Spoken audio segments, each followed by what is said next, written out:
Bonjour à tous. Aujourd'hui, je voudrais vous parler d'une vieille connaissance, je vais l'appeler comme ça parce que ça va être plus facile pour moi de le dire, que j'ai recroisée au magasin. Ça m'a fait une drôle de surprise. J'étais à la fois très très en colère contre cette personne et je me surprends à avoir ce genre de comportement parce que je pensais que j'étais passé à autre chose, mais décidément non. L'univers m'a fait passer à l'épreuve et j'ai échoué pour cet exercice-là. Parce que ma haine et tout mon ressentiment est revenu d'un coup. C'est comme si j'avais contenu ces émotions-là depuis un certain temps et que ça me revient en pleine tronche. C'est pour ça que je suis exténué et que je n'arrive pas à effectuer une autre vidéo qui me tenait très à cœur, qui concernait notamment les ondines. Peut-être que je referai cette vidéo par la suite avec peut-être plus d'entraînement ou plus de structuration pour éviter d'être dissocié et de trouver mes mots, d'autant plus que j'ai vraiment un engagement très très perfectionniste et j'ai vraiment envie de vous transmettre des émotions, des images mentales qui sont très pertinentes, très claires, mais en même temps qui prêtent pas forcément à confusion comme, la plupart de mes vidéos avec le recul et j'ai vraiment envie que vous appréciez, mes contenus qui parlent de diverses choses, que ça soit exoplanètes, monde extraterrestre, spiritualité, vie antérieure, amitié, peut-être un jour, qui sait, amour, même si, il me faudra davantage de travail sur moi-même pour en tout cas pour essayer d'accepter, quelqu'un d'autre dans ma vie et il faut aussi que j'essaye de travailler ma timidité qui peut vraiment me mettre dans des situations, désastreuses et très, très gênantes. Alors, je sais que je vous avais dit que j'en parlerai plus, mais comme je l'ai croisé, je pense que mes guides, m'ont fait savoir que c'était essentiel pour moi de libérer la parole, d'autant plus que la communication, c'est vraiment un de mes points majeurs à travailler dans cette vie-ci, puisque je l'avais longtemps, mis sous sellette et vraiment invisibilisé.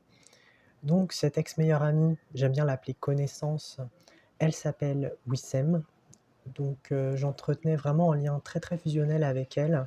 Je sentais que c'était vraiment, une âme sœur, parce que oui, on peut parler d'âme sœur aussi en amitié, contrairement à ce qu'on peut penser, en amour. Et j'aurais tendance à dire que l'âme sœur en amitié, elle est plus sécure, plus stable, même si la relation n'a pas duré puisque, bah, elle a décidé d'y mettre un terme et j'accepte, mais en même temps, je pense que c'est la blessure du rejet qui fait que c'est comme si elle avait chiffonné sur ma blessure et qu'au bout d'un moment, cette blessure-là, elle allait juste s'empirer. Je pense que c'est pour ça que j'ai eu cette colère en moi et cette, haine vis-à-vis d'elle-même. C'était pas forcément porté sur sa personne, mais c'était plutôt un écho de tout ce que j'avais pas, forcément pu guérir et qui là, je était plutôt, ancien avant même notre rencontre. C'était vraiment dans la petite enfance, peut-être lorsque j'avais 3 jusqu'à 6, 7 ans et même quand j'étais enfant, j'avais vraiment cette impression d'étrangeté, de ne pas plaire à tout le monde. Ça, je le savais pertinemment et c'est pour ça que maintenant j'ai, le rejet, en puissance fois 1000 parce que, bah, ça fait partie de moi, de qui je suis et j'aime bien être différent des autres et de renforcer cette singularité. Après l'avantage ou l'inconvénient, ça je pense que ça dépend aussi des points de vue, mais avec moi, je sais que soit on va m'accepter, soit on va pas du tout, on va on va me rejeter. Tout simplement parce que, voilà, j'aurais peut-être un style qui va pas forcément avec la majorité des personnes. Je vais être perçu comme quelqu'un de bizarre, d'égocentrique parce que j'affirme qui je suis, ma personnalité. Mais en même temps, je sais que je me cache un peu trop et je porte beaucoup de masques afin d'éviter, la confrontation et le jugement des autres. Même si c'est assez paradoxal puisque je recherche aussi ce jugement parce que ça me nourrit mon faux self. Concernant, mon ex meilleure amie, je l'ai revue avec les cheveux bouclés. Alors, je sais pas si je dis vraiment une connerie, mais je peux pas affirmer avec certitude que ce soit elle parce que je n'ai pas vu son visage, mais j'ai vraiment senti cette impression de déjà vu et à travers sa silhouette, que je n'ai pas vue en entier bien évidemment parce que j'avais peur aussi, bah, qu'elle sache que c'est moi, mais forcément elle m'a repéré, ça je l'ai senti directement et par la suite, elle a fui Je pense que c'est vraiment un comportement typique de personnes avec qui on a été proches, mais qu'au bout d'un moment, la personne décide, ou les 2, hein, ça peut être d'un commun accord, mais c'est plus rare. Parce que, bah, sinon ça fait moins mal et c'est moins malaisant après tout ce temps passé, hein. Je pense que la guérison pour elle, elle s'est plus vite fait, alors que pour moi ça a été un peu plus difficile parce que c'est quand même elle qui a mis un terme à 3-4 ans d'amitié. Et c'était pas une simple amitié de façade, hein, c'était vraiment quelque chose de très profond. Je lui disais vraiment, tout ce qui me passait par la tête, mes problématiques, ma phobie sociale, le fait aussi de me sentir différent, rejeté. Ça a été aussi une des premières personnes avec qui, bah, vraiment j'ai parlé de mon homosexualité et avant c'était, compliqué d'en parler. J'étais pas notamment dans le déni, mais, j'avais quand même peur de la personne avec qui, je pourrais me confier, qui allait pas, par exemple, me mettre, des coups en douce ou parler à d'autres inconnus, bah, de ce genre de problème, que j'ai. Mais je savais que cette personne, n'avait pas du tout de fermeture d'esprit concernant, bah, sa sexualité puisque elle-même elle était, bisexuelle. Je pense que j'ai un doute là-dessus. Lesbienne, je dirais. Mais on va dire qu'elle a vraiment un style très masculin, un comportement, bah, typique qui pourrait s'apparenter à ceux des hommes et j'aime bien en rigoler là-dessus, même si on n'est plus en contact à l'heure actuelle. Elle me renvoyait une sécurité que moi je n'avais pas et peut-être que moi, vice versa, je lui renvoyais, une douceur, une impression, voilà, d'appartenance parce on se complétait, fort bien. On avait vraiment, les mêmes centres d'intérêt, que ça soit le dessin, on était en arts plastiques ensemble, que ça soit en option, en spécialité. On s'amusait comme des fous. On avait vraiment, une âme, de gamin, une âme d'enfant et peut-être que, elle a commencé à devenir adulte puisque, elle a rencontré quelqu'un, un homme et peut-être que là, toutes ces questions, elles se sont posées et elle a fait un dilemme entre, choisir l'homme de sa vie ou, choisir son meilleur ami. Je pense que la réponse, elle a été vite faite. Et c'est sa partie adulte, qui a dû, en tout cas prendre la décision, bah, de quitter cette routine aussi parce que, c'était vraiment des moments de complicité que j'avais avec elle. On sortait presque tout le temps, même à chaque fois au lycée, je me rappelle que c'est moi qui la conduisais chez elle. Donc autant vous dire que ça, je ne le ferais pas pour, n'importe qui. Et donc c'était vraiment une relation amicale, qui comptait énormément pour moi. Mais maintenant, avec le recul, déjà là, ça fait plus d'1 an et demi et 1 an que j'ai aussi mis fin à des relations parce que, ces amis-là étaient plus proches de mon ex-meilleure amie, mais je ressentais aussi qu'il y avait pas forcément de connexion et que c'était pas aussi profond qu'avec elle. Donc là, je me suis dit, j'ai même pas à me justifier parce que, dans tous les cas, ça sera injustifiable à faire comme démarche et je pense que ces personnes, elles seront vite passées à autre chose tout simplement parce que je suis pas forcément leur meilleure amie contrairement à elles. Je tiens aussi à préciser que ce sont toutes des filles. J'ai jamais eu d'amis garçons. Alors, bon, peut-être que je dis faux. J'en ai eu 3 ou 4, mais disons que c'était pas aussi profond qu'avec, des amies filles parce que, bah, avant tout, elles ont peut-être la même sensibilité. Elles sont plus ouvertes d'esprit. Je trouve qu'elles, résonnent beaucoup, avec, certains traits spécifiques que j'ai, que ce soit la spiritualité. En fait, je me sens plus en confiance avec les filles qu'avec les hommes parce que j'ai beaucoup de difficultés à, avoir un esprit de groupe masculin.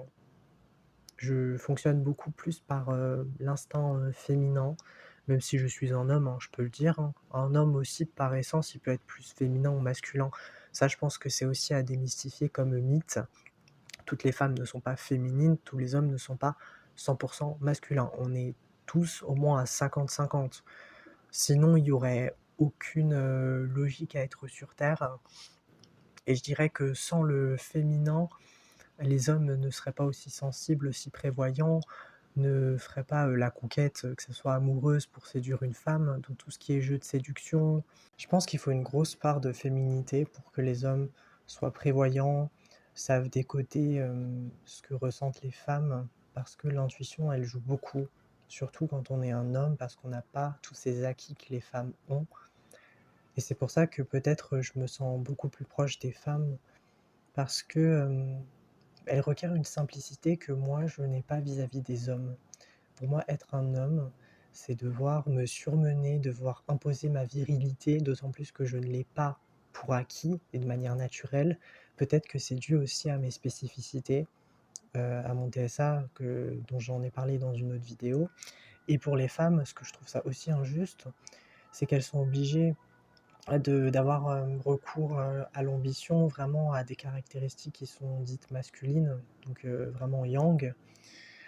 Soit le fait d'imposer ses valeurs, ses limites, d'être voilà, une femme forte, ambitieuse, qui n'a pas peur et qui est obligée voilà, de se battre pour être dans un même pied d'égalité avec les hommes. Et mine de rien, ça demande quand même un surmenage qui peut conduire aussi à la dépression ou burn-out. Une femme, très bien, elle est très dans l'intuitive, mais elle a besoin aussi de développer des facultés dans la matière, parce que sinon, concrètement, elle ne fait rien du tout, elle ne passe pas à l'action.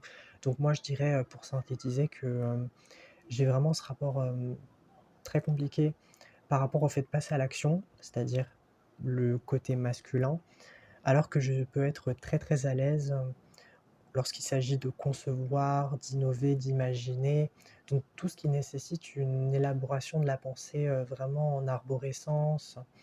Donc là, ça va être le côté plutôt féminin.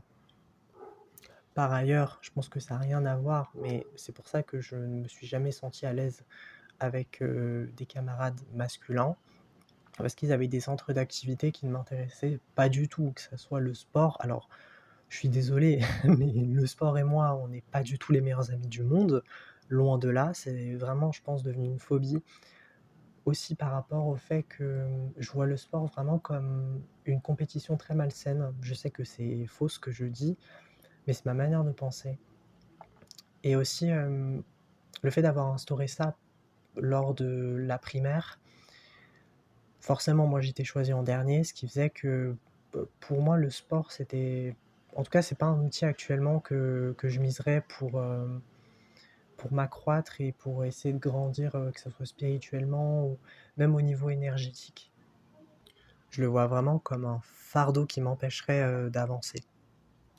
Malheureusement, dans notre société, la femme est souvent mise vraiment dans, dans les plus basses échelles, mais je pense aussi aux minorités ethniques et sexuelles, que ce soit les femmes afro-américaines par exemple, qui sont vraiment combattues. Je pense à Guerrilla Girls, qui sont un mouvement notamment artistique dans les années 70-80, qui ont vraiment mis des grandes typographies et qui ont fait, en tout cas, prendre conscience à la population, je l'espère, que les femmes étaient bafouées et que ça devait être tout simplement naturel, qu'elles aient le droit de voter, d'agir comme des hommes, et je parle même pas des salaires, hein, encore une fois, totalement arbitraire, parce que notre société est gouvernée majoritairement par des hommes qui sont sans scrupules, sans limite. Alors je vais pas en dire plus parce que j'ai pas envie de me faire supprimer cette vidéo YouTube. Les homosexuels, c'est exactement la même chose. Et malheureusement, on est en 2026 et je ne vois toujours pas d'amélioration. Ce qui me sidère aussi, c'est par rapport aux trans. Alors là, je vais même pas répéter les mots qui ont été prononcés, notamment par les églises ou dans la religion, sachant que la religion, encore une fois, est une foi et une croyance, donc non scientifique. Je ne vois pas pourquoi l'homme aurait le droit de dénigrer un tel, c'est-à-dire un autre être humain qui lui est semblable, juste parce que cette personne est différente et qu'elle a une conception de la vie qui n'est pas du tout en adéquation avec le courant majoritaire. Donc courant majoritaire pour moi, ça va être les religions, le modèle patriarcal, le masculinisme toxique à outrance. Et encore une fois, pour ma part, c'est rare que je vois des femmes qui font preuve de jugement, de critique envers ces personnes-là qui sont quand même des minorités,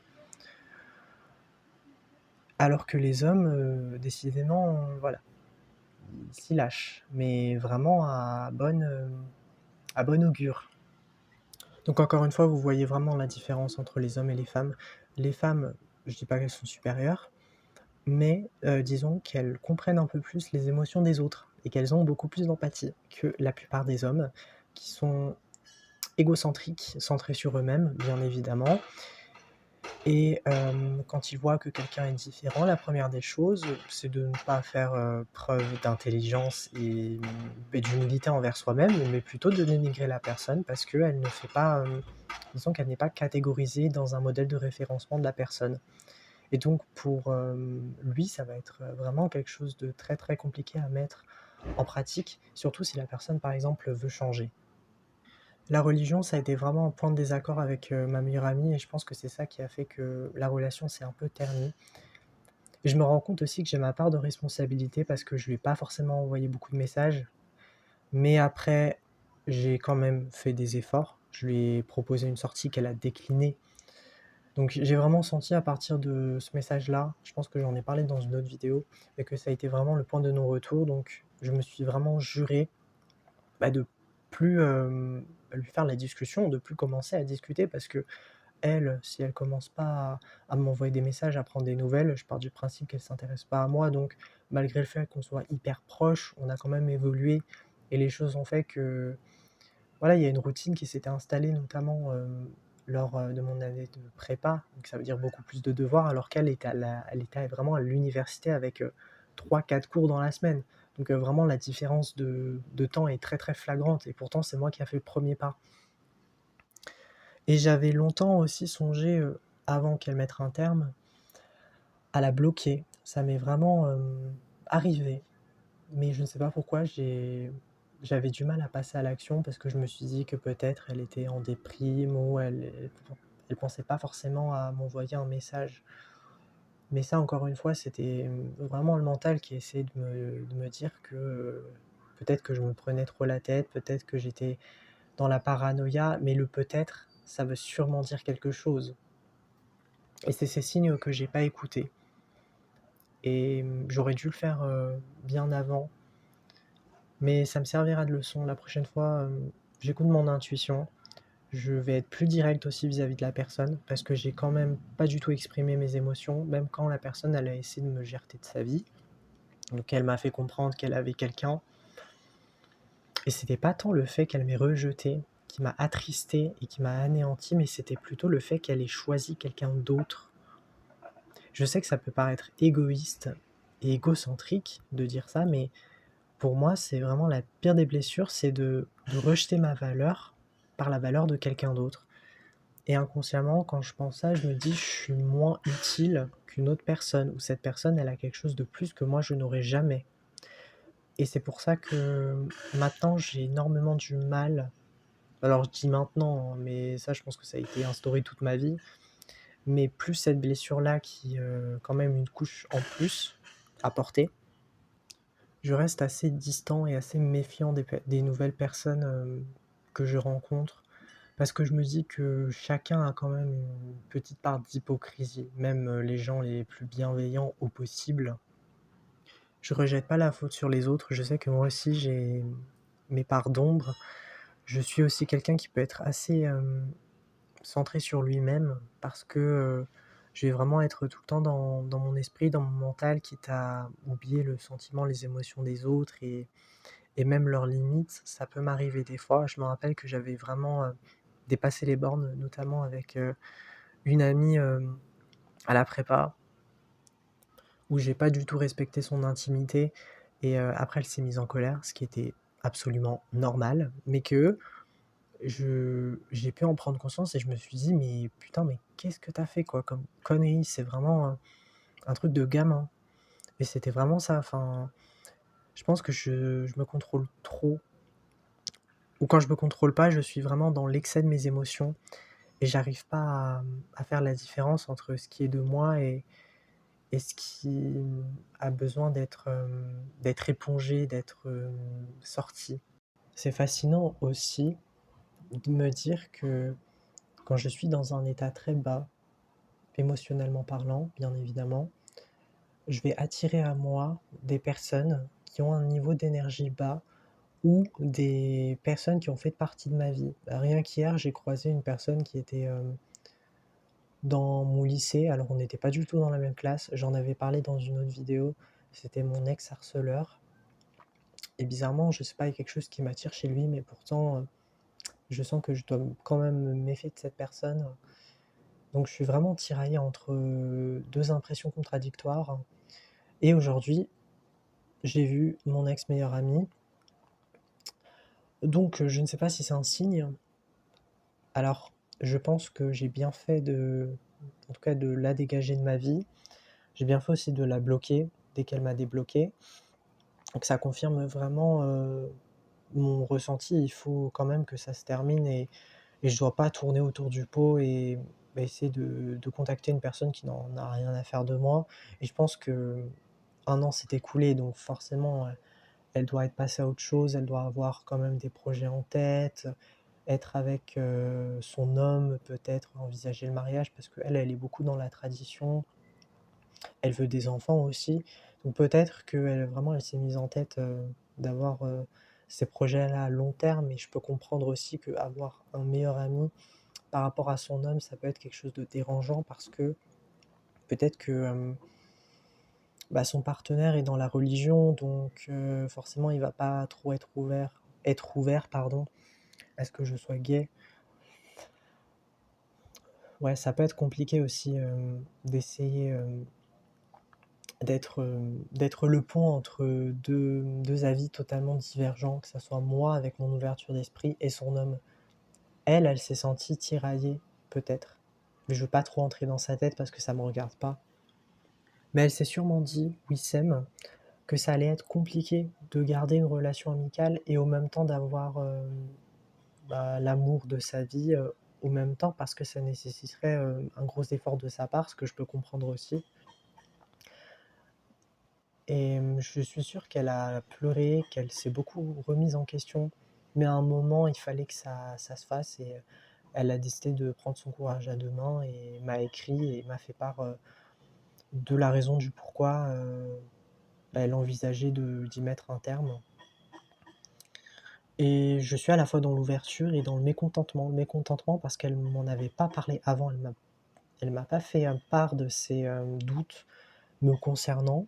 Alors, je sais que ça me regarde pas, mais je suis le premier concerné, donc je pense que c'est nécessaire quand même d'avoir des justifications pour pas que je sois choqué par toutes ces informations. Parce que pour moi, ça a été vraiment, c'est comme si elle m'avait refilé une bombe que je ne pouvais pas, maîtriser sur le moment.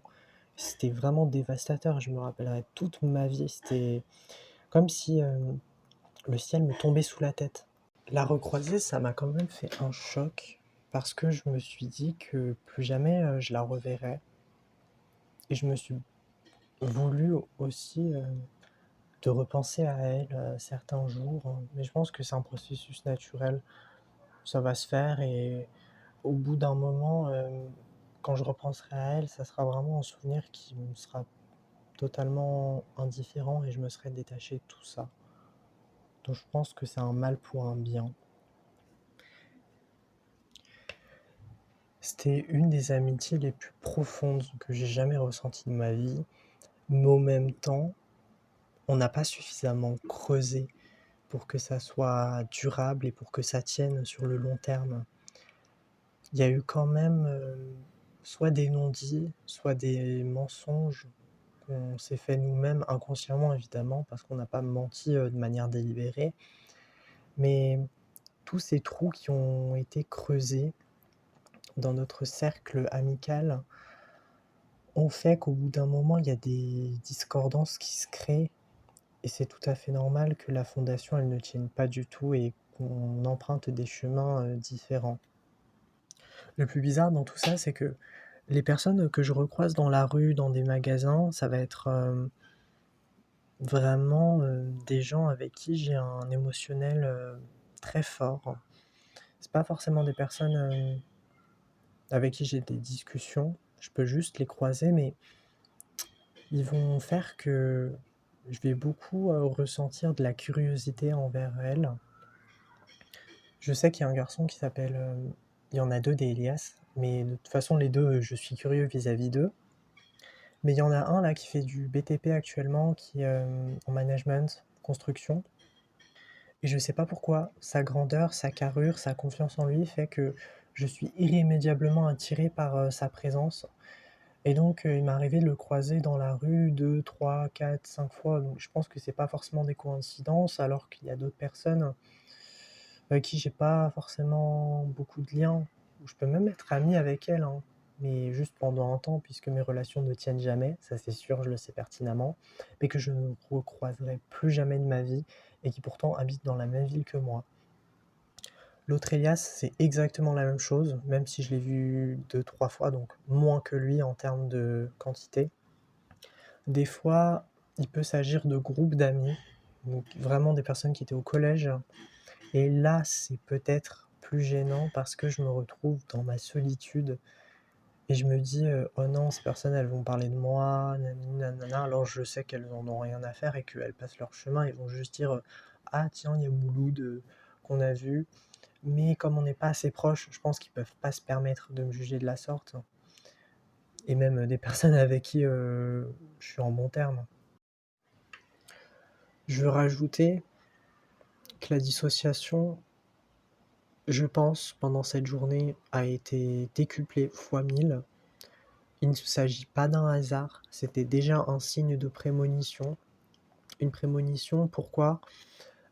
Parce que je devais, faire face à ce fantôme, qui est mon ex-meilleure amie, mais qui n'est plus dans mon champ de conscience actuellement, mais qui physiquement me met dans une posture, très déstabilisante. Ce qui confirme encore une fois que je n'ai pas entièrement guéri de cette blessure et que ça va prendre, énormément de temps avant que ça en devienne, normal et futile.